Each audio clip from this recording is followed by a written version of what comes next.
자, 그러면 오늘 여러분들께 말씀드리고자 하는 내용이 우리가 살아왔던 20세기와 또 앞으로 우리가 살아갈 21세기는 상당히 다른 세상이 될 것이다. 이 말씀을 드렸어요. 그래서 그 구체적인 것들을 제가 몇 가지 보고 그 다음에 이제 우리 지역의 발전에 대해서 좀 알아보도록 하겠습니다. 우리나라가요, 비약적으로 발전을 했다고 말씀을 드렸죠. 1960년도에는 100불도 안 되는 우리나라가 지금은 물론 이제 3만 불로 아직 못 넘어섰습니다만 2만 8천 불 가까이 이렇게 국민소득도 성장이 됐고, 또 무역도 1960년도에는 불과 3,300만 불 정도밖에 안 됐지만 지금 수출과 수입을 합해서 1조 불 시대로, 지금은 또 다시 조금 떨어졌습니다만 1조 불 시대가 돼서 세계 8위의 무역 대국으로 도약을 했습니다. 또 2만 불 5천만 인구 2050이란 선진국 클럽에도 세계 7번째로 가입을 했고요.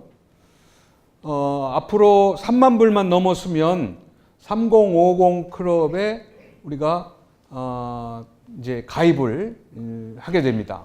근데 다만 이제 지금 우리가 어떻게 보면은 선진국의 문턱에서 그 턱을 못 넘고 있는, 그러니까 보통 국민소득 2만 불이 되면 10년 내에 다 3만 불로 간 게 선진국들의 전철인데, 보신 바와 같이 미국은 2만 불에서 9년 만에 3만 불로 갔고, 독일과 일본은 5년, 스웨덴은 4년 만에 3만 불을 넘어서서 4만 불, 5만 불로 이렇게 급속하게 발전했지만, 성장했지만 우리는 11년째, 지금 10년을 넘어서까지 11년 동안에 2만 불에서 3만 불로 못 가고 있다. 이 부분이 굉장히 좀 불길한 생각이 좀 듭니다. 이게 3만 불을 넘어서야 선진국의 문턱에 이제 올라서는 건데, 주저앉는 것이 아닌가, 이런 생각이 들고, 또 그 이유는 우리의 국가 경쟁력이 이렇게 계속 낮아지고 있습니다. 2007년에 우리가 11위까지 간 게 최고로 올라간 국가 경쟁력이었어요. 근데 그 이후에 자꾸 떨어지고 지금은 4년째 26위에 머물러 있습니다. 우리의 국가 경쟁력이. 그리고 여기 보시는 바와 같이 성장률은 2%에 머물러 저성장이고요. 또 수출은 감소하고 일자리는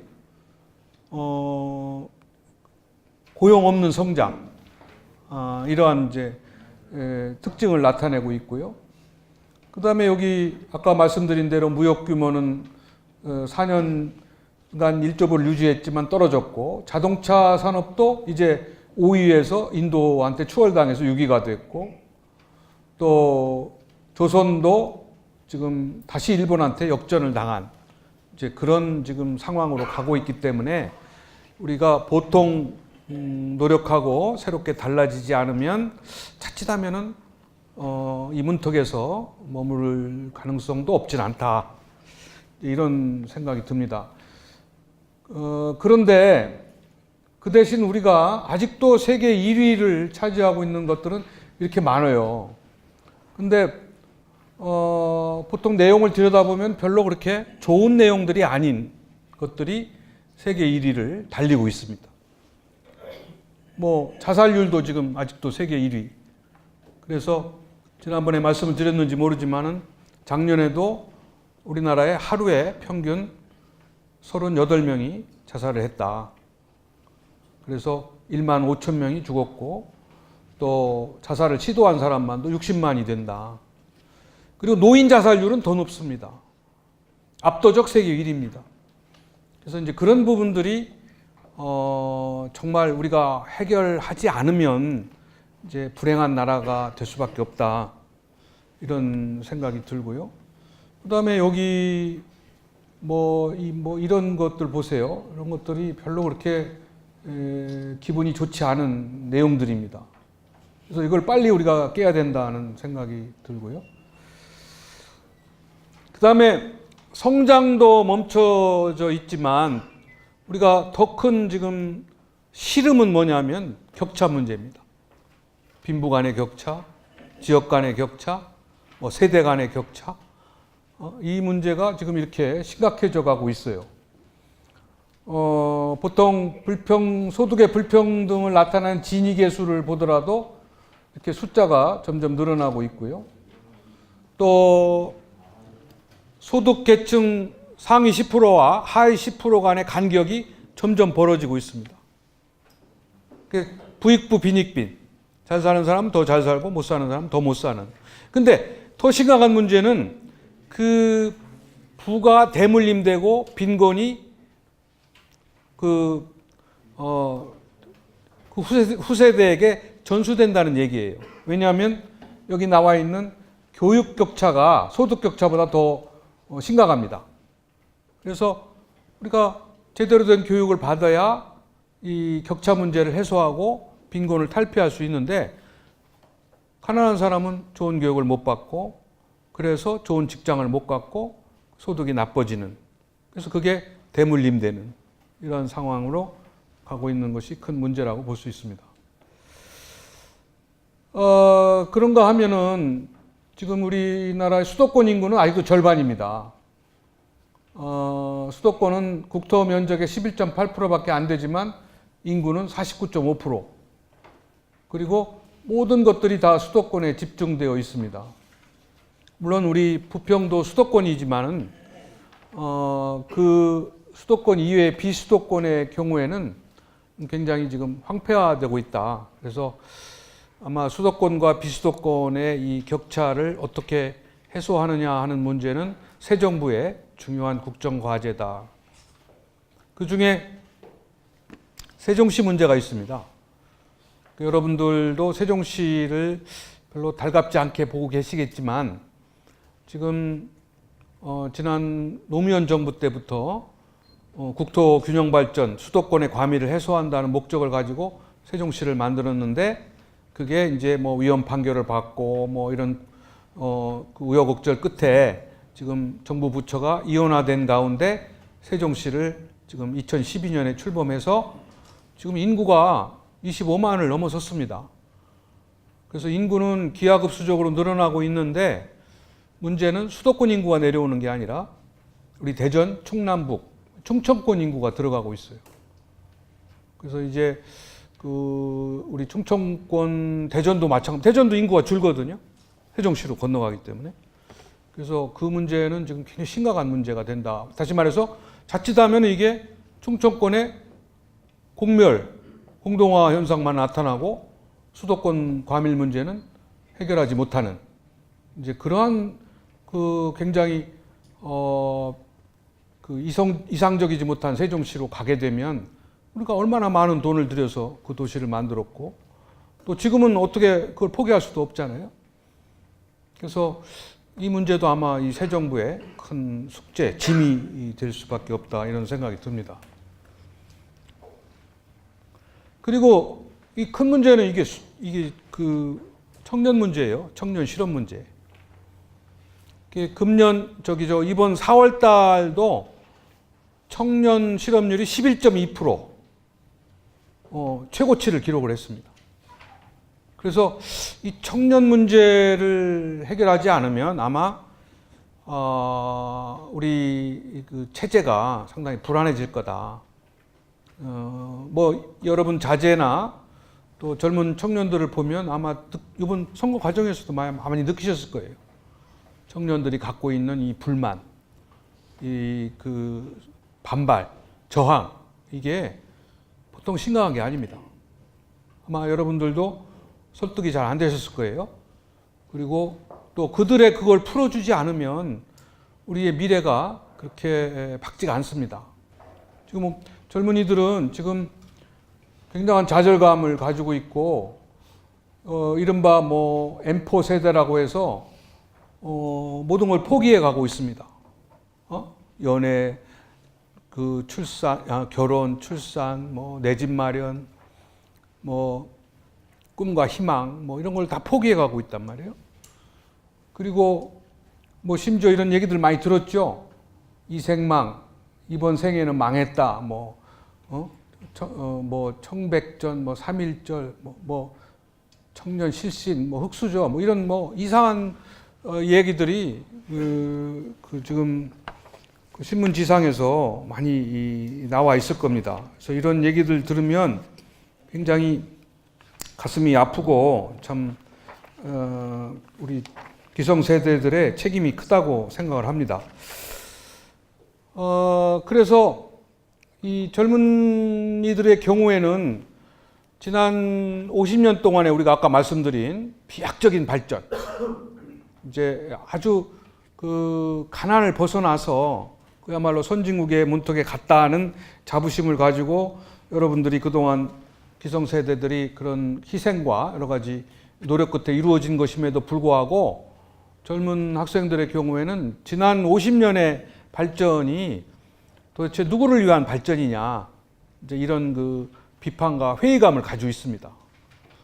자기네들의 그 미래를 만들지 못하는 이 사회가 그 무슨 의미가 있느냐, 그리고 그동안의 그 성장의 열매를 누가 다 가져갔느냐, 이제 이런 그 불만과 반발감이 굉장히 크게 지금 있습니다. 그것은 바로 지난 경제 성장이 인간 중심이 아니고 또 여러 가지 정의와 공정성이 외면됐고 또 이런 것들이 균형 발전이 안 이루어진 그런 결과에서 비롯된 것이다. 저는 그렇게 생각을 합니다. 그래서 지금 우리 국민들이 원하는 사회적 가치는 이제 크게 보면 이 네 가지예요. 공정한 사회. 그러니까 우리가 노력한 만큼 대우를 받는 사회가 돼야 되는데 지금 노력하지 않아도 돈 잘 버는 불로소득을 버는 사람들이 점점 늘어났단 말이에요. 지금 우리나라도 전체 잘 사는 사람의 2%가 우리나라 전 국가 재산의 3분의 1을 갖고 있습니다. 10%가 50%의 재산을 다 소유하고 있거든요. 그래서 이러한 사회는 공정하다고 볼 수 없거든요. 따라서 자기가 노력한 만큼 보상을 받을 수 있는 그러한 공정한 사회를 원하고 있고요. 그 다음에 지금 우리 사회는 한번 실패하면은 재기하기가 어렵습니다. 그러나 이 자본주의 사회라고 하는 것은 도전하다가 실패해도 새로운 기회를 줄 수 있는 그런 복지 사회가 돼야 되거든요. 그래서 이제 그런 사회를 희망하고 있고 또 격차와 소외가 없는 선진 사회, 또 윤리와 도덕이 중심이 된 정의로운 사회를 국민들은 기대하고 있고 또 그런 기대감이 이번에 새 대통령과 새 정부를 출범시킨 그 원동력이 됐고요. 또 이것이 되어 있지 않은 지난 대통령과 지난 정부에 대해서 우리가 엄청난 실망과 함께 그 탄핵을 가져오는 결과가 됐죠. 그래서 결국은 이러한 문제를 해결하는데 가장 기본적인 것은 저는 지방분권과 국가균형 발전이 제대로 이루어져야 된다고 강조하고 있습니다. 자, 그리고 이제 세 번째 환경 변화는 인구 감소입니다. 지금 우리나라 인구는 아직까지는 조금씩 증가하지만 앞으로는 아마 감소할 겁니다. 현재 우리가 5,100만이 인구가 금년 초에 이것도 세계 26입니다. 세계 인구는 아마 지금은 한 2억, 3억쯤 될 겁니다. 그런데 이제 뭐 아시는 바와 같이 중국이 공식적인 통계는 13억이지만 한 15억쯤 되고요. 인도, 미국 이렇게 돼 있고 북한은 뭐 한 2,200만 정도 이런 인구를 가지고 있습니다. 근데 이제 인구가 중요한 이유는 인구가 경쟁력이거든요. 지금 앞으로의 국가의 경쟁력은 인구에 의해서 달라진다. 그래서 옛날에는 뭐 인구가 큰 경쟁력이 안 됐지만 지금은 인적 자원을 누가 많이 개발하고 소유하고 있느냐 이거에 의해서 국가 경쟁력이 달라진다고 보고 있습니다. 그래서 이거는 조금은 시간은 된 도표입니다만은 이렇게 이제 앞으로 이렇게 중국이나 인도, 뭐 인도네시아, 브라질 이런 나라들이 이제 경쟁력이 높은 강국으로 갈 가능성이 크다고 보고 있습니다. 사실 우리나라도 굉장히 인구가 비약적으로 증가를 했어요. 뭐 60년대 3천만, 80년대 4천만, 그리고 이제 5천만이 됐고요. 뭐 이렇게 오래전에는 우리나라 인구가 별로 많지 않았습니다. 그래서 그 고구려 같은 나라도 굉장히 강대국인데 뭐 그 수나라, 당나라의 침범도 물리치고 또 심지어는 오히려 고구려가 북경까지 가서 지배도 하고 그랬답니다. 그럼에도 불구하고 중국을 지배하지 못한 이유는 인구가 적어서. 뭐 불과 삼국시대에 300만이라니까 아마 고구려 인구는 한 100만밖에 안 됐을 거예요. 그 중에 군사가 한 10만쯤 됐을 거고 10명 중에 1명이 뭐 군대 간다 치면. 근데 중국은 그 당시에는 한 1억 내지 2억 정도의 인구가 있었다고 합니다. 그래서 그런 광활한 영토와 인구를 가진 중국을 고구려가 지배하기는 어려웠다. 이렇게 인구학자들이 분석을 하고 있습니다. 아무튼 이렇게 그 증가한 인구가 이제 우리가 감소하는 거는 이제 저출산 문제거든요. 저출산. 여기 지금 우리가 이번에 2016년 말에 가임 여성 1인당 1.21명으로 다시 줄었어요. 1.24명에서. 그래서 뭐 최하위의 인구 출산을 하고 있죠. 그래서 보통 남자 여자 결혼해서 두 명 이상을 낳아야 인구가 증가하는 거 아닙니까? 그런데 2명이 채 안 되는 그 아주 최저 출산율 기록하고 있고, 이렇게 보세요. 이런 나라들은 아직 7명, 뭐 6명 이상의 아이들을 낳았는데 지금 우리는 쭉 떨어져서 1.24명, 더 들어서 1.21명까지 떨어졌거든요.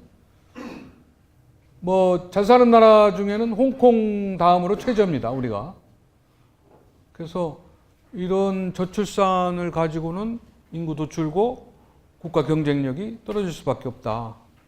이런 생각이 듭니다. 거기다가 우리가 이제 이 고령화가 심각하게 진행되고 있거든요. 고령화가. 그래서 이미 아시는 바와 같이 전체 인구의 7%가 되면 고령화 사회, 14%가 되면 고령 사회, 20%가 넘으면 초고령 사회, 이렇게 구분을 하거든요. 근데 우리나라는 지금 13.5%쯤 와 있습니다. 65세 인구가 전체 인구의 13.5%. 그러니까 이미 2000년에 7%를 넘어섰고, 이제 14% 고령 사회에 진입을 이제 목전에 두고 있죠. 그래서 여기 보시면 이미 전라남도 같은 경우는 도 전체가 이미 20% 초고령 사회가 됐고요. 또 경북, 충남, 강원도 14%를 넘어서서 고령 사회가 되고 있고, 군을 따지면 고흥군, 전남 고흥군은 38.5% 넘어섰습니다. 그러니까 이런 지역은 아기 울음소리를 들은 지가 오래됐다고 하고, 지금은 지방 소멸론, 지방이 이러다 없어지는 거 아닌가, 이런 상황까지 이르렀습니다. 심각하죠. 그 다음에 면으로 내려가면은 철원군 금북면은 무려 59.3%가 65세 인구 노인들만 있는 거죠. 이제 그리고 나서 보통 우리가 15세에서 64세의 연령을 생산 가능 인구로 보면 지금 현재는 생산 가능 인구 6.6명이 65세 인구 노인 1명을 부양하고 있는 셈입니다. 그런데 이제 20년이 되면 5명에서 1명, 40년이 되면 2명이 1명을 부양해야 되는 그런 상황으로 가요. 이게 이제 무슨 문제냐 하면은 경제 문제, 정치 문제가 돼요. 왜냐하면 이제 일하는 사람은 줄고, 부양해야 할 노인들은 늘어나게 되면 어떻게 되겠어요? 이제는 성장은 멈추게 되고, 복지는 늘어나게 되잖아요. 그러니까 젊은 세대들의 생산 연령 인구의 부담은 그만큼 커지고, 또 노인들은 이제 또 조금 이제 늘어나지만 각자 개인이 보는 혜택은 줄어들고 이런 이제 상황으로 가게 되면 굉장한 세대 간의 갈등이 일어날 수 있을 거다. 그리고 지금은 우리가 이념 간의 갈등, 뭐 영혼함 간의 갈등 이런 문제에 지금 우리가 벗어나고 있지 못하지만 이제 앞으로 시간이 갈수록 그런 문제는 이 고령화로 인한 세대 간의 갈등 문제에 다 묻히게 됩니다.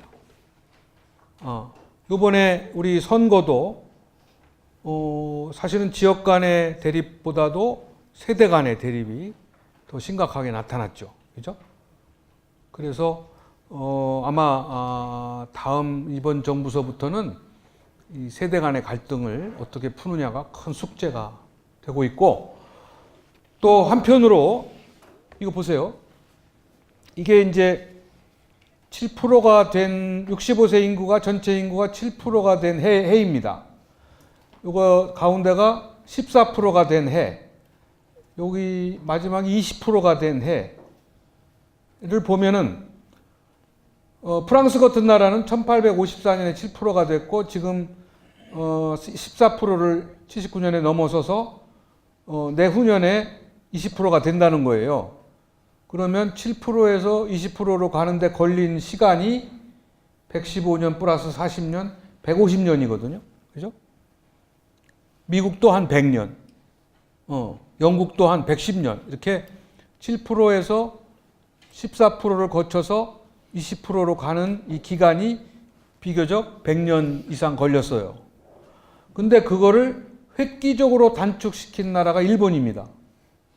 일본은 70년에 7%가 됐고 94년에 14%를 넘어서서 2006년에 20%를 이미 넘어선 일본은 초고령 사회입니다. 전체가.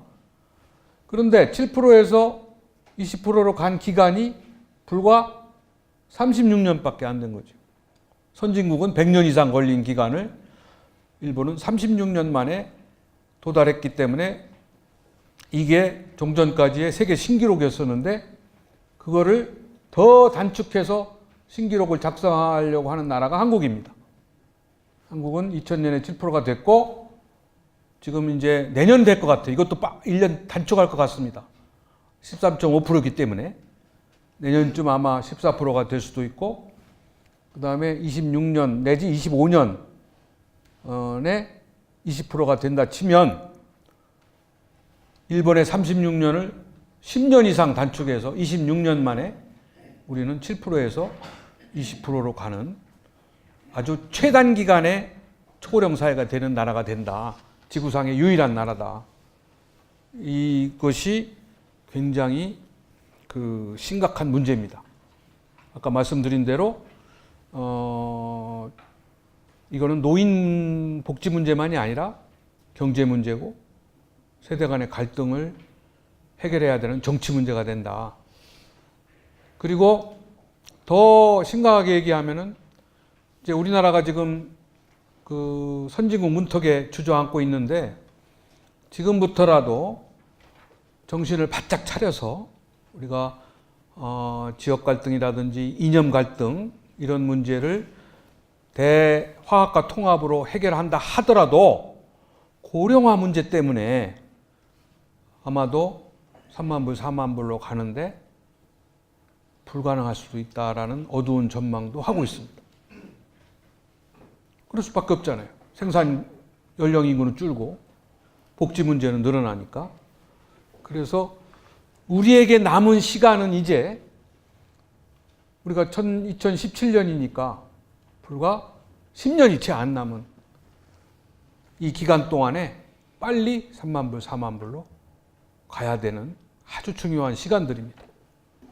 그 이후에는 가고 싶어도 이 고령화 문제 때문에 갈 수 없는 그런 상황이 될지도 모른다는 것이 많은 학자들의 전망입니다.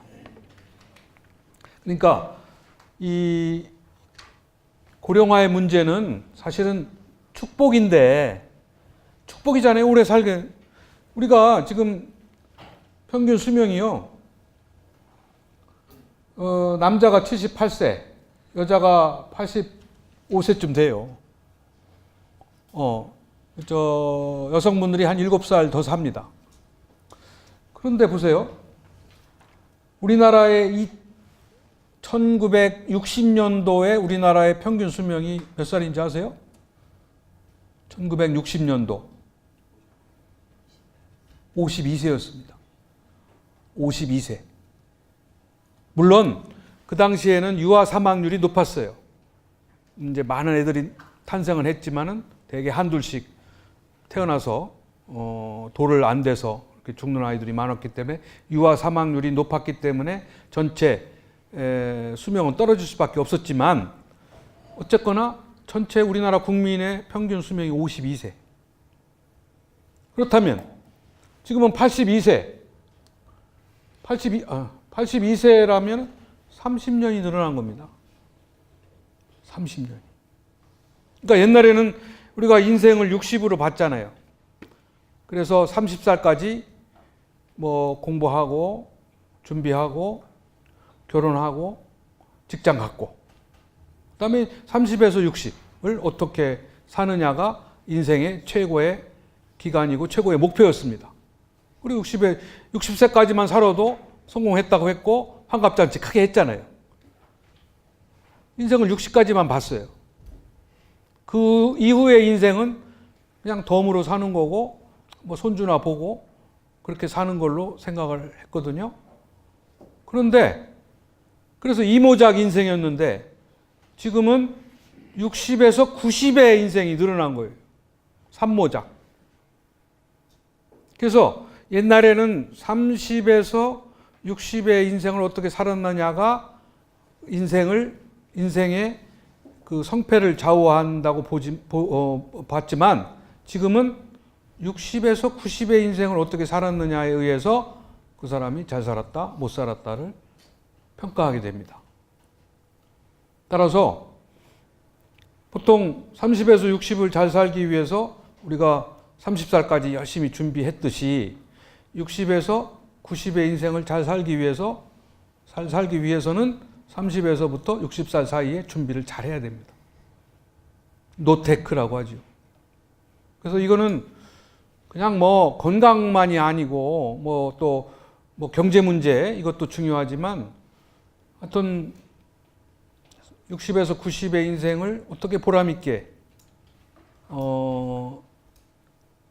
우아하게 늙느냐, 또는 뭐 well dying, 잘 죽느냐, 이거를 지금 굉장히 중요하게 생각하고 있거든요. 그래서 여러분들도 이 부분에 대해서 많이 아마 고민들을 하시고 또 생각을 하실 거예요.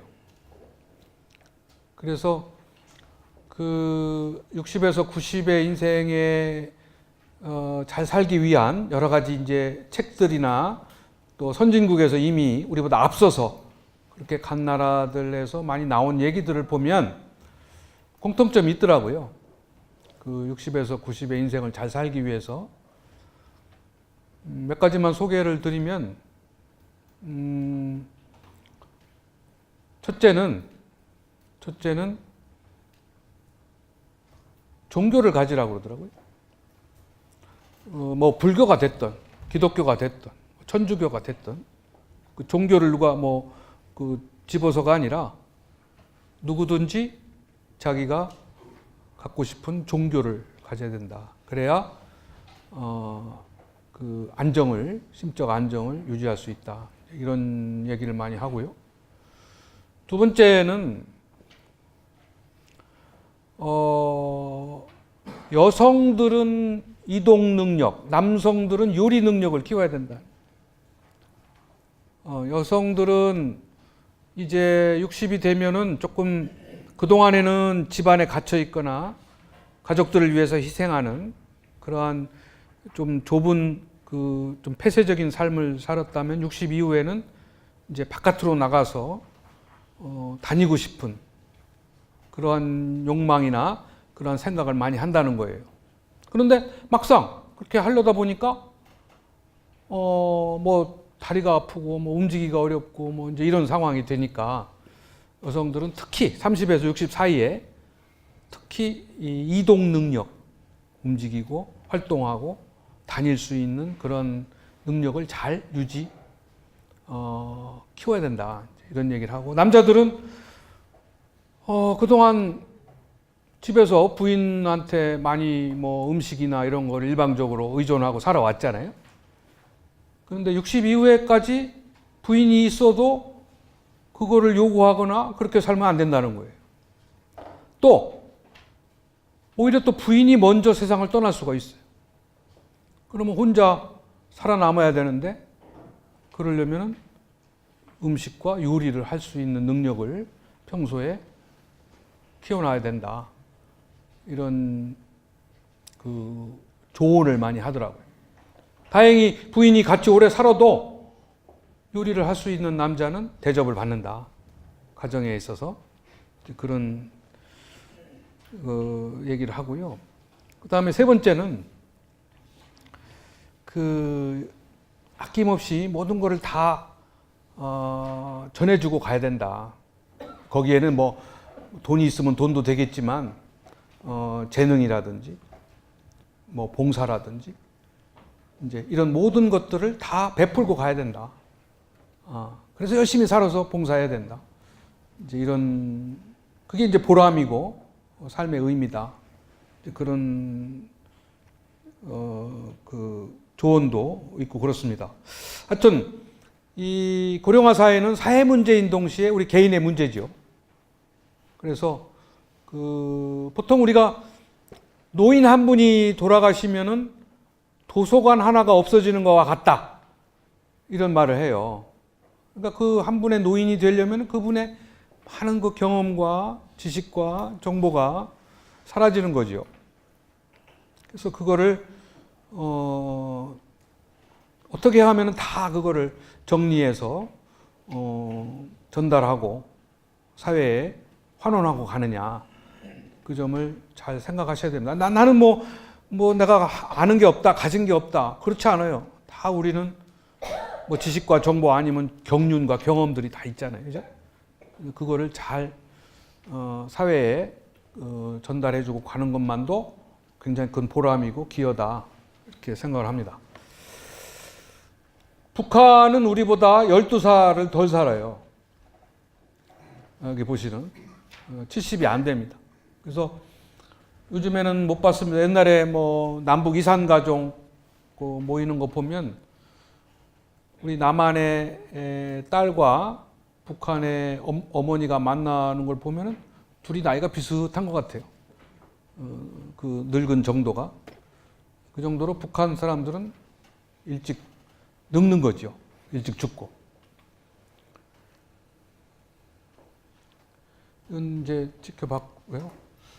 그 다음에 이제 우리가 이 다민족 다문화 사회로 급속히 가고 있거든요. 지금은 200만이 넘어섰습니다. 대한민국에 살고 있는 외국인 근로자, 결혼 이주 여성 뭐 이런 사람들이 200만이 넘어섰어요. 그래서 전체 인구의 3.8%까지 와 있습니다. 90년에 5만 명밖에 안 되는데 지금 40배가 증가한 거죠. 그래서 이게 5%가 되면은 이제 진정한 다민족 다문화 사회로 가는 거예요. 근데 이것도 우리에게는 굉장히 큰 숙제입니다. 우리는 5,000년 동안에 단일 민족이라는 그런 전통과 문화, 그런 의식 속에 살아왔는데 이제 급속한 다민족 다문화 속에서 이제 여러 가지 사회 문제가 생길 수밖에 없습니다. 지금 유럽은 심각하죠. 굉장한 지금 혼란과 갈등. 그래서 이민 정책을 다시 재검토하고 그 미국도 이제 국경을 뭐 멕시코 국경을 쌓는다고 그러고 이민 정책을 굉장히 까다롭게 하고 있고 또 유럽도 지금 여러 난민들 이런 문제 때문에 굉장히 골치를 앓고 있습니다. 근데 이게 지금 남해의 문제가 아니에요. 우리도 가까운 시일 내에 이제 이 문제에 이제 봉착하게 된다. 그래서 지금은 우리나라에 지금 전체 결혼하는 사람의 8쌍 가운데 한 쌍은 외국인과 결혼합니다. 농촌은 4쌍 가운데 한 쌍이 외국인과 결혼해요. 그리고 지금 다민족 다문화의 자녀들이 뭐 역차별을 받고 또 교육 사회에 적응하는데 어려움이 있는데 또 일부 지역에서는 오히려 다민족 다문화 아이들이 더 많은 지역에서는 그렇지 않은 학생들이 역차별 받는 상황도 생기고 여러 가지 지금 아주 혼란스러운 상황이 계속 심화되고 있습니다. 자, 그리고 이제 우리 사회가 갈수록 민주화, 지방화, 분권화 될 수밖에 없죠. 저는 지금도 새 정부가 빨리 고쳐야 될 것이 국정 운영의 시스템을 바꿔야 됩니다. 사람만 바꿔서는 안 돼요. 지난 정부가 국정 운영을 어떻게 했습니까? 청와대 중심으로 통제적으로 집권적으로 했잖아요. 그 결과 세월호 문제, 메르스 사태 문제, 또 비선 실세 문제 그게 터질 수밖에 없어요. 그래서 이 국정 운영의 시스템을 이 중앙 집권적, 청와대 중심의 중앙 집권적 방식에서 이제는 권력을 나누어 갖고 중앙과 지방 간의 분권이 이루어져야 됩니다. 그렇지 않고서는 다 실패해요. 근데 저는 새 정부, 문재인 정부가 그렇게 하리라고 기대는 합니다, 일단은. 그러나, 아직까지는 사람만 바꾸는 데 주력하고 있지, 국정 운영의 시스템을 바꾼다는 그런 거는 아직은 안 보이고 있습니다. 그렇게 할 걸로 기대는 합니다만. 그러니까 절대로 국정 운영 시스템을 그대로 둔 채 사람이 바뀐다고 생각하면 그거는 큰 오산이다. 그렇게 생각을 해서 저는 하루속히 지방이 창의적이고 자주적이고 자조적으로 갈 수 있도록 민주화, 지방화, 분권화에 걸맞는 국정 운영의 시스템이 이루어져야 된다고 생각을 합니다. 이거는 뭐 생략을 하고요. 그 다음에 이제 여성들의 주류화라고 여성들의 사회적인 진출이 두드러지고 있습니다. 지금 우리나라의 모든 파워 엘리트라고 하는, 그러니까 엘리트의 등용문이라고 하는 각종 고시에 지금 여성들의 합격률이 두드러지게 높아지고 있고 그 수석 합격자들은 다 여성입니다. 여기 보시면 이게 조금 낮아진 거예요, 그나마. 이 48%, 38.6%, 외무고시 같은 경우는 이미 여자가 3분의 2 이상을 독점을 하고 있어서 남자들을 오히려 조금 쿼터제로 뽑아서 구제하고 있는 실정입니다.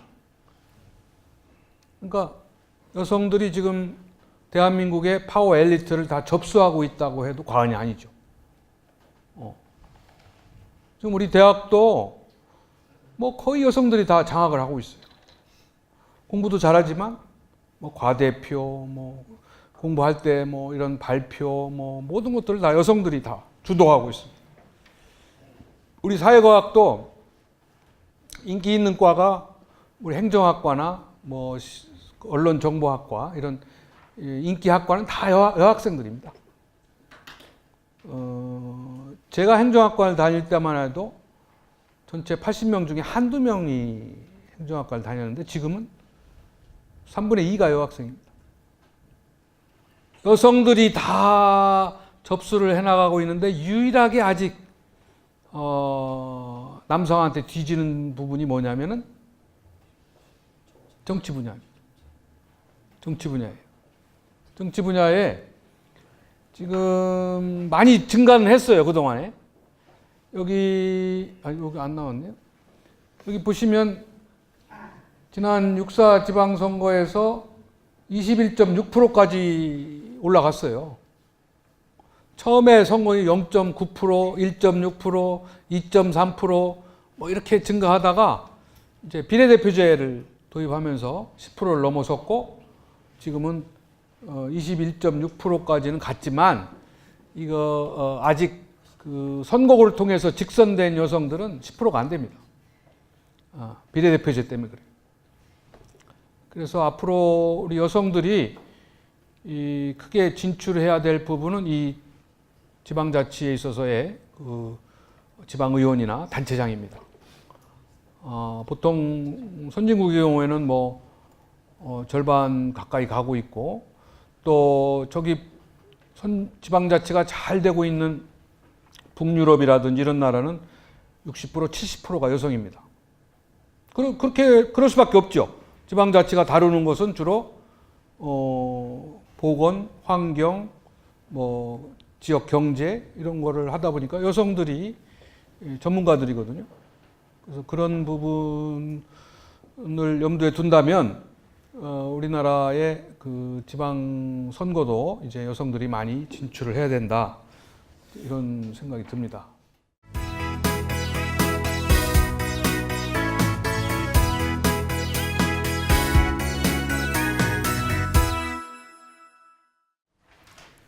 우리가 아까 누가 그런 결혼은 왜 하지요?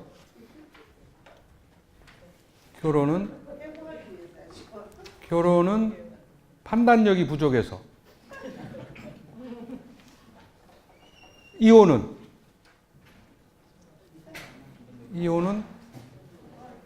인내력이 부족해서. 근데 이혼하면 재혼은 또 왜예요?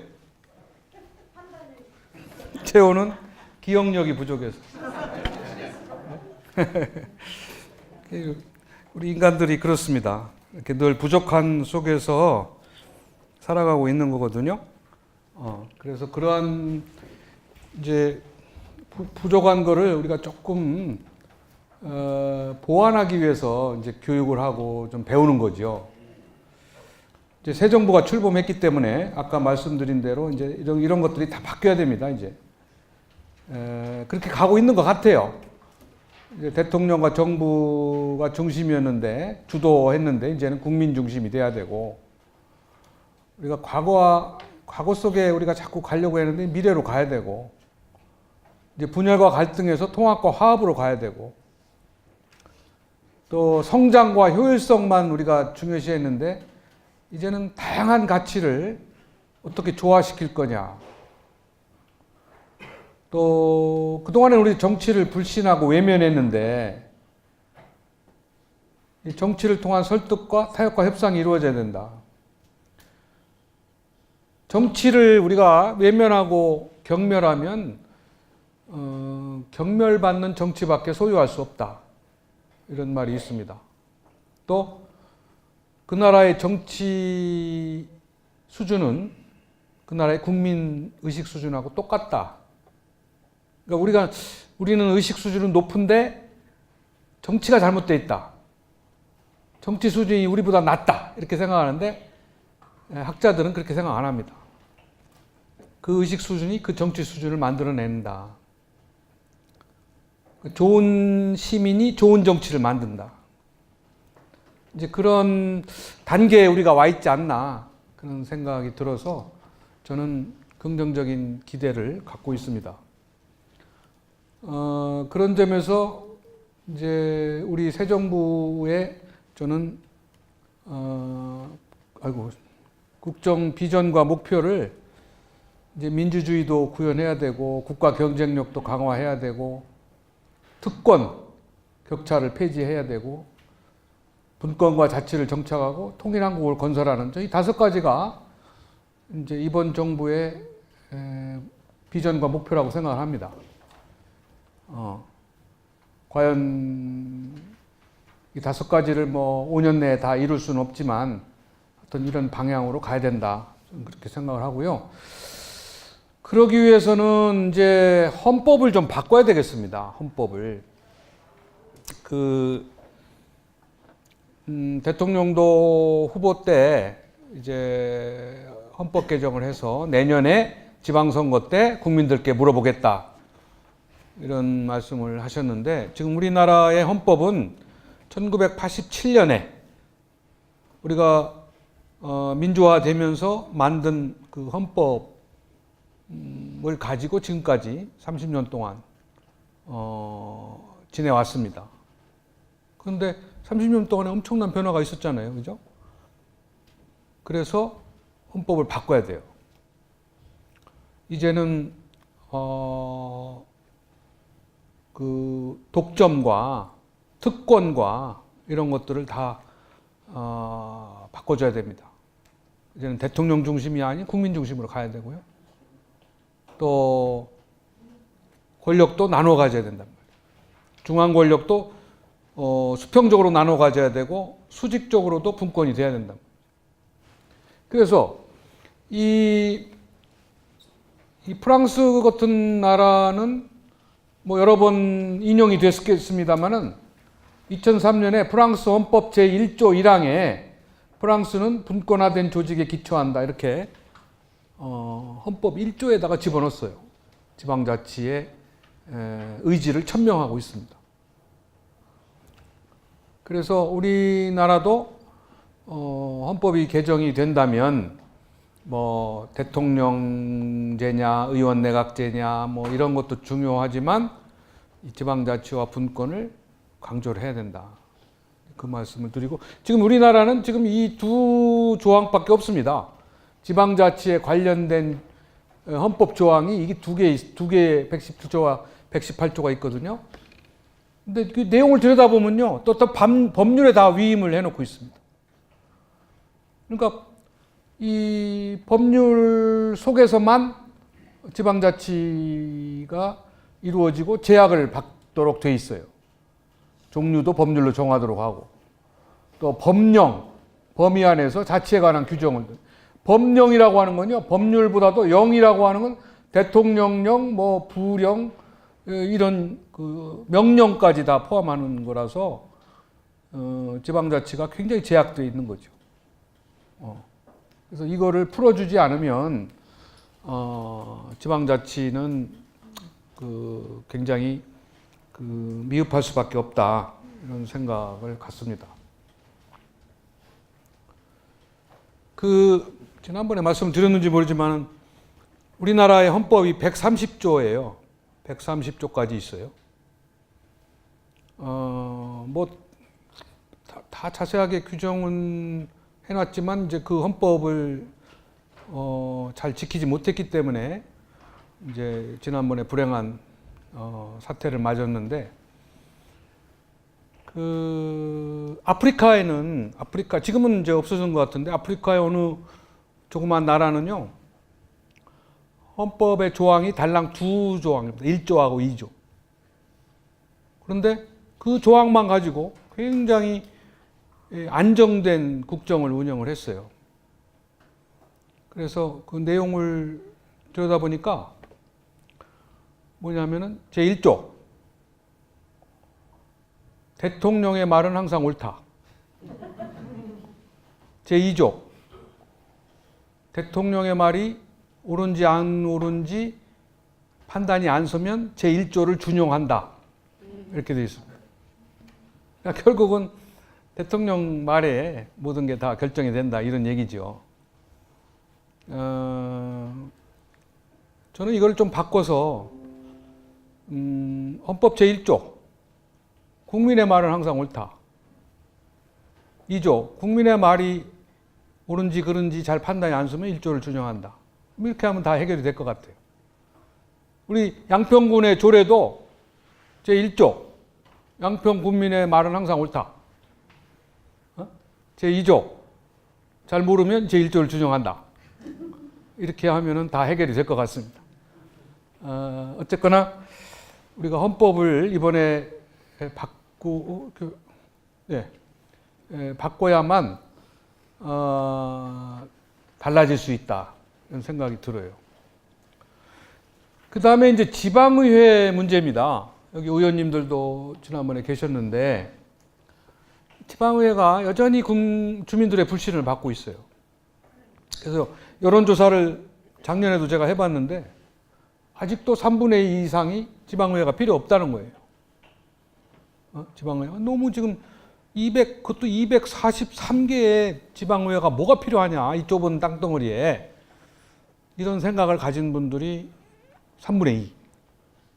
그래서 이거를 바꿔주지 않으면 지방의회도 뿌리내리기 어렵고 지방의회 없는 지방자치는 더더욱이 의미가 없습니다. 근데 이게 개선이 안 되는데 그 내용을 들여다보면은 뭐 좀 늘어났어요. 그나마 이게 의원 1인당 조례 발의하는 것도 뭐 조금은 늘어났지만 여전히 미흡하기 짝이 없고 또 집행기관을 감시 견제하는 지방의회가 거수기 역할을 하는 경우가 많습니다. 특히 뭐 양평구는 잘 되고 있는 걸로 압니다만은 이게 일당 독점이 되어 있는 영호남 같은 경우에는 거수기 역할이 대부분이에요. 그래서 그쪽은 오히려 좀 지방의회가 집행기관하고 좀 싸웠으면 좋겠다. 갈등을 일으켰으면 좋겠다. 이렇게 원하는 지역도 많아요. 이제 이렇게 될 수밖에 없는 여러 가지 요인들이 있습니다.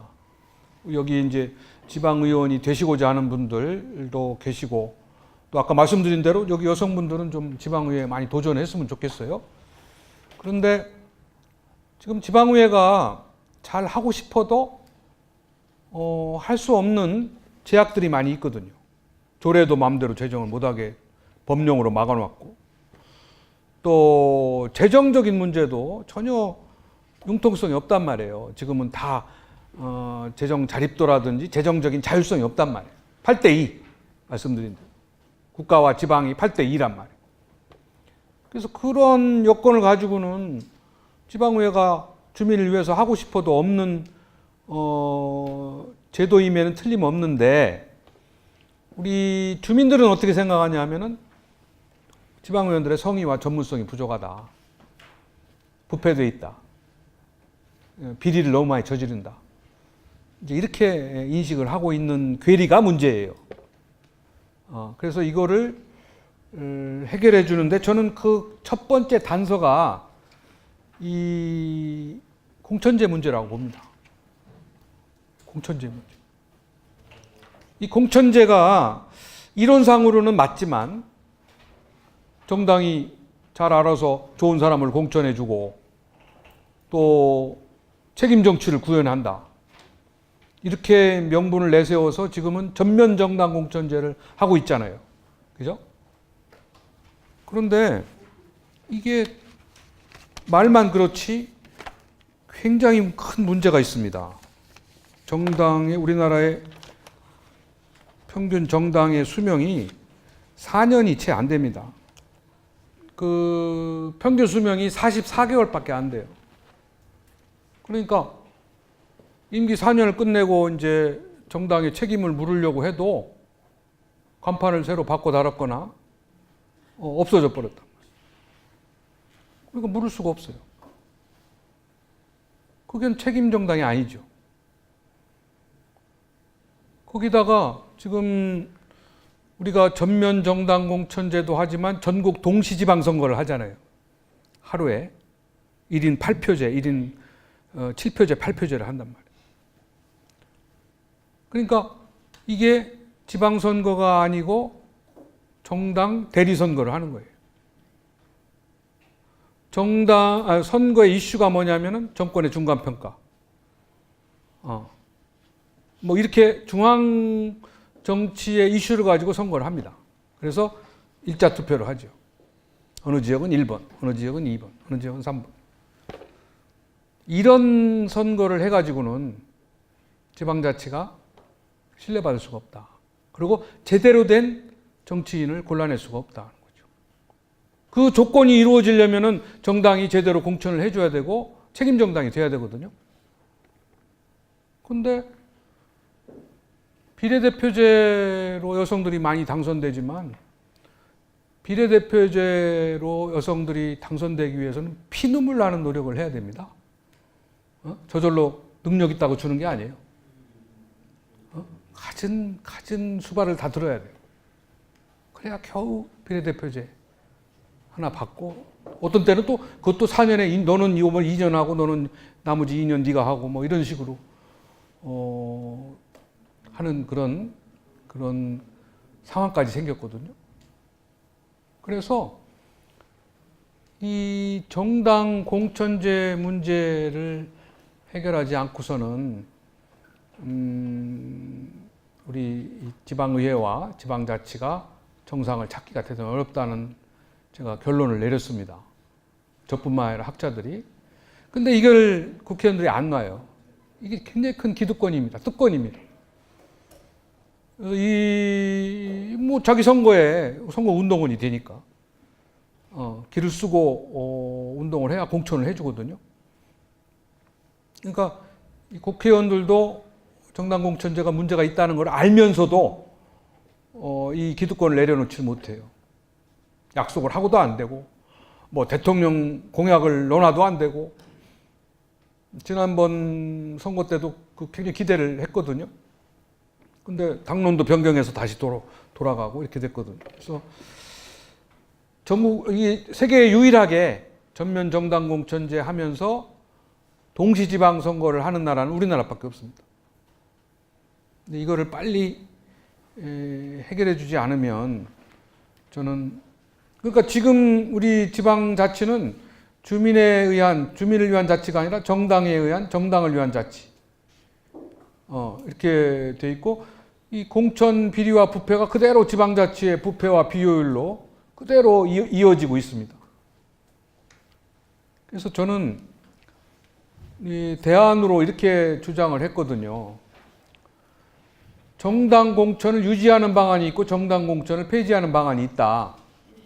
정당 공천을 그래도 계속 유지하고 싶다면 최소한 이거는 지켜야 된다. 다시 말해서 정당 공천을 했는데 그렇게 해서 당선이 됐는데 부패와 비리가 생겨서 낙마하는 경우에 재보궐선거를 해야 되잖아요. 그 비용을 누가 댑니까? 주민들이 되거든요. 그래서는 안 된다. 책임을 져라. 그 돈은 그 해당 정당에서 져야 된다. 이게 얘기입니다. 또 플러스 문제가 생긴 지역구의 정당은 공천을 하지 말아야 된다고 합니다. 이게 정당 공천 책임 관리제입니다. 최소한 이거는 지켜야 정당 공천을 할 수 있는 명분이 있다. 그런데 지금은 안 하잖아요. 지금 이것도 안 하잖아요. 정당 공천을 한다면서 이것도 안 지키고 있단 말이에요. 이런 책임 관리도 안 하고 있단 말이에요. 그러니까 뭐 맘대로 뭐 이거 하다가 뭐 어디 딴 데로 딴 선거에 나가고 부패 비리로 낙마하면은 또 공천하고 그 비용은 우리 주민들의 주머니에서 가져가고, 이걸 언제까지 되풀이해야 됩니까? 따라서 그렇게 하려면 정당 공천을 유지하고, 그게 싫다면 폐지를 해라. 당분간 한 3번 정도 폐지를 해보자. 그것도 전체가 아니라 기초 단체장과 기초 의원만 배제를 하자. 이렇게 제가 여러 번 주장을 하고 또 일리 있다고들 생각하지만 실현은 안 됩니다. 현실적으로 가면. 그래서 여전히 숙제로 남아있죠. 그런데 또 하나, 그것도 또 다 못한다면 이제 최종의 대안이 뭐냐면, 이건 장기적인 대안입니다. 지금 우리나라 지방자치제도가 지난번에 말씀드린 대로 획일적이라고 그랬잖아요. 전국이 똑같은 제도하에 한다. 도시든 농촌이든 인구가 크든 작든 인구가 뭐 100만이 넘든 3만 3만이든 똑같은 제도. 근데 이거는 이제는 바꿔줘야 된다. 어느 자치단체는 자치단체 장을 지방의회 의장이 겸임할 수도 있고, 또 시의회에서 시 지배인 제도 같이 전문가를 영입할 수도 있게 해줘야 된다. 작은 자치단체의 경우에. 그러니까 지금 외국의 경우에는 자치단체장은 꼭 직선할 필요 없습니다. 임명해도 되고, 의회에서 간선해도 되고, 의회 의장이 겸임해도 돼요. 지금 영국도 서너 가지의 제도를 지방이 선택해서 하도록 되어 있습니다. 또 여기 우리 부평은 아닙니다만은 전국 특광역시 자치구가 다 있잖아요. 서울에 25개의 자치구가 있고 전국에 69개의 자치구가 있습니다. 다 똑같잖아요. 이것도 자치구를 할 수도 있고 준자치구를 할 수도 있고 구의회를 안 두고 또 행정구로 돌릴 수도 있어요. 일본도 동경은 자치구를 하지만 오사카는 행정구예요. 이것도 얼마든지 지역 형편에 따라서 선택할 수 있는 선택권을 주민에게 줘야 된다. 지역 여건에 맞게. 이렇게 되면 어떻게 됩니까? 이렇게 바꿔주면, 그런 융통성을 허용해주면 전국 동시지방선거가 안 되죠. 또 전면 정당공천제가 안 되잖아요. 그러면 그게 중앙정치 대리전이 안 됩니다.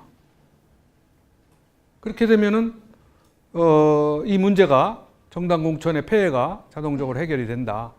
이제 그런 논리입니다. 일본도 통합선거를 하긴 해요. 그런데 일본은, 우리나라는 중도 하차하면은 다음 선출된 사람이 잔여 임기 기간만 하잖아요. 근데 일본은 새로 된 사람이 정식 임기를 다 합니다. 그러니까 선거 날짜가 다 다른 거죠, 이제. 선거 날짜가 다 다른 게 많아지죠, 자꾸. 그래서 통합선거에 참여하는 자치단체는 한 30%가 채 안 됩니다. 일본에 한 1,700개 자치단체가 있는데, 그러니까 이 문제, 정당 공천 문제에 일본은 그렇게 폐해가 없어요. 그리고 일본은 무소속이 많이 됩니다. 기초의 경우에는. 그래서 우리나라도 정당 공천을 유지할 거냐 폐지할 거냐, 아까 말씀드린 두 대안을 갖고 택의를 해라. 그것도 싫다면은 장기적으로 우리 이 자치 제도를 조금 융통성을 줘서 장기적으로 문제를 해결하자, 이제 그런 얘기입니다.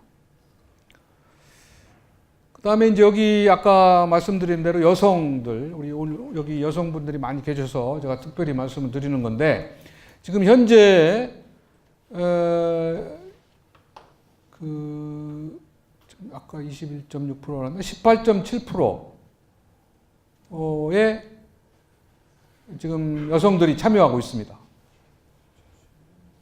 기초단체장에 9명이나 있어요. 광역은 없고. 그리고 이렇게 여기 21.6%죠. 전체가 21.6%. 근데 이게 괄목할만하게 신장한 거예요. 0.9%에서부터 시작해서 1.5, 2.3, 3.2, 13.7. 이게 이제 비례대표제가 시작된 해입니다. 18.1, 7, 21.6. 이렇게 해서 여성들의 진출이 크게 늘어난 거는 틀림없어요. 근데 대부분이 비례대표제. 그리고 이제 광역은 없고요. 그래서 앞으로 선거구를 통한 당선자가 좀 많이 나와야 된다, 이제 그런 말씀입니다. 근데 여성들이 사실 일반 선거를 나와서 당선되기가 어렵습니다.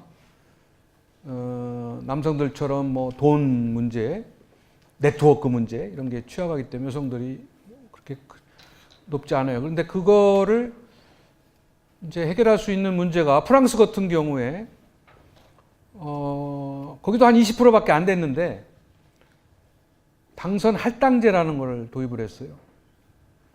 그러니까 여성들을 30% 이상 또는 40% 이상 반드시 당선시켜야 된다라는 그런 제도를 도입해서 지금 프랑스는 한 44.6%쯤 됩니다. 여성 더블이 됐죠. 그렇게 여성들의 그 진출을 그렇게 강조하고 획기적인 제도를 도입하는 이유는 여권 신장이나 뭐 여성 해방이 아니라 이제는 여성들이 주도권을 갖는다고 해요.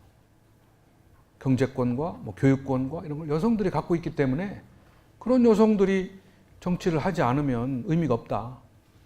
그리고 여성들의 이제 경쟁력이 남성보다 우월하다는 거예요. 이제 옛날에는 좀 떨어졌지만 지금은 좋은 교육을 받고 아까 말씀드렸잖아요. 그 여성들의 그 두드러진 그 적극성과 능력이 굉장히 신장됐기 때문에 그들을 국가 경쟁력에 끌어들이지 않으면은 경쟁력이 떨어진다는 그러한 논리로 인해서 그 유럽에서는 굉장히 급속도로 여성 진출을 확대해 가고 있습니다. 그 다음에 이제 그 이것만 보고서요. 여기 주민 자치의식을 제고시켜야 됩니다. 근데 자치의식은 제가 뭐라고 그랬죠? 권리의식만이 아니라 책임의식과 공동체의식. 이것을 같이 다 높여주는 거예요. 그래서 루소가 이런 얘기를 했어요. 우리가 길거리에서 좋은 시인과 물리학자를 많이 만날 수 있지만 좋은 시민을 만나기는 정말 어렵다. 좋은 시민, 시티즌이라고 하는데 시티즌은 시티에 산다고 시티즌이 아니라 시티즌십을 가지고 있어야 시티즌이라는 거예요. 도시에 산다고 시민이 아니라 시민의식이 있어야 시민이다. 그 시민의식은 권리의식과 책임의식과 공동체의식을 가지고 있는 사람이다. 그래서 이러한 좋은 시민이 돼야 좋은 정치가 되고 좋은 사회가 만들어진다. 그런 이제 주장을 한 바 있기 때문에 여러분들께서도 이렇게 교육을 통해서 자치의식을 높이고 그리고 이제 정치에 좋은 정치에 참여를 해야 된다. 자, 끝으로 우리 양평에 대해서 조금 알아보겠습니다. 우리 양평을 제가 좀 살펴봤더니 굉장히 많이 발전을 했어요. 보니까 이렇게 인구도 지금 뭐 인구가 주는 지역이 많은데 인구가 지금 11만 명을 넘어섰고요. 그죠? 12만 명입니까? 이렇게 증가일로에 있잖아요. 그죠?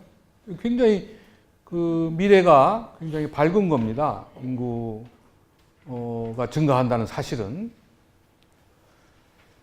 그리고 비전이 이제 이렇게 정리되어 있더라고요. 근데 저는 이게 조금 좀 아쉬웠어요. 왜냐하면 어느 자치단체든지 간에 다 갖고 있어요.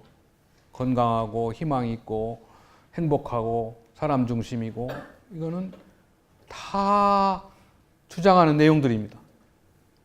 제가 원하고 제가 궁금한 건 뭐냐면 양평만의 브랜드가 뭐냐. 양평하면 떠오르는 아이덴티티가 뭐냐.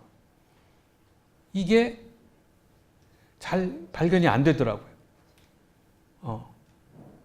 그래서 그게 있어야 우리 양평을 자랑하고 양평 시민임을 자부하고 그게 브랜드가 돼서 콘텐츠가 되는 건데 그 부분이 조금 표현되어 있지 않다. 없지는 않거든요. 없어도 만들어야 되고 과거에 없으면 미래를 찾아서 만들어야 되고 반드시 시티 아이덴티티 이게 시티 브랜드가 있어야 되거든요. 근데 생태 행복 도시 희망의 양평은 브랜드가 아닙니다. 그냥 이건 캐치프레이즈나 구호에 불과한 거죠. 그죠? 그러면 양평 하면 뭐냐? 양평. 그게 네?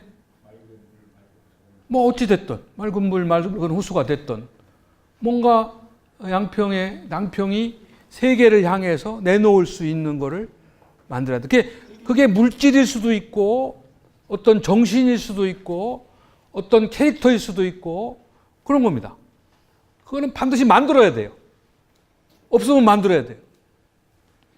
그 부분이 저는 좀 아쉬웠고요. 또 이런 업무 계획도 그거에 따라서 만들어져야 되는 거거든요.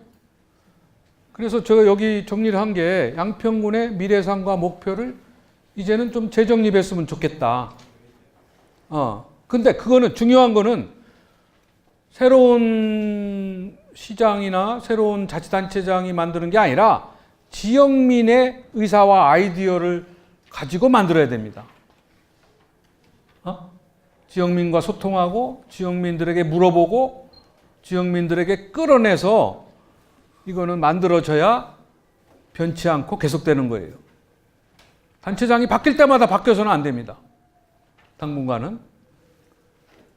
그리고 그것이 주민에 의해서 평가될 수 있는 평가 지표가 만들어지고 그 다음에 이제 그 비전, 목표, 전략, 프로그램, 지표가 체계적으로 연계가 돼야 됩니다. 그렇지 않으면 비전은 따로 놀고 다 따로 놀게 되죠. 연계가 안 되면. 의미가 없어요. 그냥 구호에 불과하죠. 그러니까 이게 체계적으로 연계돼서 평가되고 다시 목표에 다시 반영이 되고 이게 순환적으로 이루어져야 된다. 그런 말씀. 그래서 이런 그림이 그려져야 돼요. 이런 그림이 저는 그냥 오래 연구할 수 없으니까 일단 생태 행복 도시로 하고 그 다음에 이제 주민 통합과 지역 경제 활성화라는 좀 추상적인 목표를 가지고 집행부, 의회, 지역 주민 그리고 이 출향인 그룹들이 이거를 만들어야 된다. 이제 이렇게 해서 모든 것을 총 이렇게 집결해서 우리 양평군을 미래를 창조해 나가야 된다. 그리고 거듭 강조하지만 여기도 사람 중심이라고 했듯이 양평군의 진정한 궁극적인 목표는 인재 양성, 인적 자원 개발입니다. 아무리 여기에 훌륭한 시설을 갖다 놓고 아무리 좋은 공연을 해도 지역 주민이 주체가 되지 않으면 의미가 없습니다. 지역 주민 출신이 인재가 돼야 되고 또 인적 자원이 개발이 돼서 기회를 가져야 되죠. 그리고 우리 이 군민의 단합과 통합은 기본이 되겠죠. 그래서 미래 비전에 대해서 같이 공유를 해야 되고 또 협력 네트워크를 구축을 해야 되고 특히 출향 인사들과 연대를 강화해서 그들의 지원을 끌어들여야 됩니다. 그래서 이런 네트워크가 만들어져야 돼요. 우리 양평군을 중심으로 해서 이렇게 모든 관련된 단체와 네트워크가 이렇게 별 모양으로 다 연계가 돼야 미래지향적이고 종합적인 지역 발전이 이루어질 수 있다. 저는 그렇게 생각을 합니다. 그리고 아까 말씀드린 대로 우리 시민 의식을 끊임없이 제고시키는 이러한 교육적인 노력이 반드시 필요하다. 그 다음에 이제 자원봉사 문제입니다. 현대 행정에서 제일 중요시하는 게 자원봉사예요. 왜냐하면 크게 두 가지 이유가 있어요. 첫째는 자원봉사가 지방 재정 문제를 해결해 줘요. 지금은 자원봉사 없이 재정을 꾸려가기가 힘들어요. 그래서 자원봉사가 체계화될 수 있도록 또 자원봉사가 1회에 끝나는 게 아니라 지속적으로 관리될 수 있도록 만들어서 그 자원봉사를 통해서 상당 부분 지역의 그 재원 문제를 해결해 줘. 미국 같은 나라도 지방 재정의 10%를 자원봉사가 담당해 줍니다. 그리고 그 자원봉사를 하지 않으면 지역 주민의 행세를 못 해요. 자원봉사를 해야 대접도 받고 혜택도 받고 아이들 진학도 시키고 그렇게 돼요. 자원봉사가 쌓여야 사람 구실을 하는 겁니다. 그리고 보수는 안 주지만 자원봉사로 인한 여러 가지 뭐 부상이라든지 질병이라든지 이런 것들은 다 해결해 줘요. 그 보험이라든지 부상. 그 다음에 두 번째는 자원봉사의 질을 따라갈 수가 없어요. 자원봉사를 통해서 제공되는 서비스의 질을 돈 주고 살 수가 없어요. 자원봉사를 하면 다 마음에서 우러나오는 정말 사랑이 배어있는 그러한 서비스를 제공한다는 거예요. 질이 높은. 그러니까 돈도 돈이지만 돈 주고 사서 서비스를 제공하는 것보다 자원봉사를 통해서 제공하는 서비스가 더 질이 높다. 이겁니다. 그러니까 그게 굉장히 중요한 거죠. 우리가 공무원들을 아무리 교육시켜가지고 뭐 호스피스 서비스를 해라. 마음에서 우러나와서 못해요. 어거지로 할 수 있겠죠. 그러나 종교적인 힘이든 뭐 어떤 뭐 사랑의 힘이든 자원봉사를 통해서 제공하는 서비스는 정말 질이 좋아요. 정말 진정한 의미로 봉사를 한단 말이죠. 그래서 그러한 의미에서 자원봉사가 우리 양평군에서 활성화돼야 됩니다. 그 다음에 마지막으로 이 양평군 혼자만 발전할 수 없어요. 절대로. 인근 지역과 같이 머리를 맞대고 교통 문제, 환경 문제, 또 지역 경제 문제, 취업 문제 이런 거를 같이 해결해야 됩니다. 양평군이라는 좁은 행정구역 속에서만 복닥복닥해서는 해결이 안 돼요. 발전이 안 돼요. 교류하고 소통하고 협력을 해야 됩니다. 행정구역이라는 높은 벽에 갇혀 있어서는 안 된다. 그거를 우리 명심을 하기 바랍니다. 그 협력의 방식은 여러 가지가 있어요. 그러니까 그거를 활용해서 우리가 협력을 하는 것이 좋겠다 이런 생각이 듭니다. 아무튼